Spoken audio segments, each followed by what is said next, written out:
Good morning, everyone. As you know that my name is Rajkumar. Today I am going to tell you a story. The story name is A Lion and a Mouse. Sorry, student, here is the spelling of mouse is wrong. You must have to use e. तो एक कहानी जो है a lion, एक शेर और एक चूहे की कहानी है. So let's start the story. चलिए हम लोग कहानी को देखते हैं. The story is once upon a time.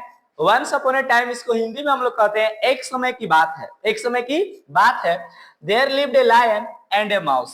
There lived a lion. एक शेर और एक माउस यानी कि चूहा रहते थे. One day the lion was sleeping. एक दिन, वन डे मैंने होता है एक दिन, जो लायन था वो सो रहा था. विद्यार्थी पर सॉरी पास्ट कंटिन्यूअस है, याद रखिएगा. The lion was sleeping. The mouse started playing on it. जो माउस था यानी कि चूहा था उस पे खेलना शुरू किया. The lion woke up. Wake का मतलब होता है, आप लोग कभी पढ़े होंगे वेकअप वेकअप, इसका मतलब होता है जगना. इसका V2 होता है वोक.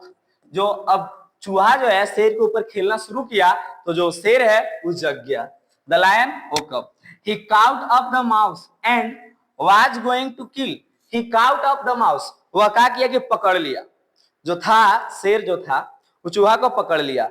And was going to kill. Kill माने होता है जान से मारना. उसको जान से मारने के लिए सोचा.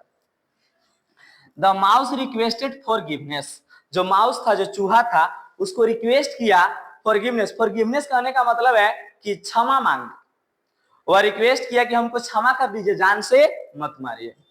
The lion let him go. Let का यूज आप लोग पढ़े होंगे, जैसे में मुझे जाने दो तो लेट मी गो, उसको खेलने दो तो लेट हिम प्ले. उसी तरह ये रिक्वेस्ट किया कि लायन लेट हिम गो और शेर उसको जाने दिया. आफ्टर सम डेज, कुछ दिनों बाद, the lion caught in a net. कुछ दिनों बाद जो लायन था नेट यानी कि जाल में फंस गया, पकड़ा गया. काउट में होता है पकड़ना या पकड़ाना. तो जो लायन था नेट में पकड़ा गया यानी कि जाल में. The mouse cut net with his teeth. Teeth में होता है विद्यार्थी दांत. जो माउस था, चूहा था, अपने दांतों से जाल को काट दिया. जो चूहा था अपने दांतों से उसको काट दिया. सिंपल पास्ट है. कट का मतलब यहाँ काटना होता है. V1 नहीं है, ये V2 है. याद रखिएगा, अगर V1 रहता तो द माउस के साथ कभी V1 नहीं लेगा, V5 हो सकता था. इसलिए V2 है simple past. The lion was free. अब शेर जो था आजाद था. He thanked the mouse. उसने चूहा को धन्यवाद बोला. विद्यार्थी इस स्टोरी का मोरल क्या है, नैतिक क्या है, हम लोग क्या सीखते हैं? So let's start. Moral, do good have good. अच्छा कीजिए अच्छा पाइए. विद्यार्थी आप भी अपने जीवन में अगर किसी के साथ अगर अच्छा करते हैं तो आपके साथ भी अच्छा होगा. So this is the story A Lion and the Mouse. That's all. Thank you everyone. I hope you all are able to understand this story. Thank you so much.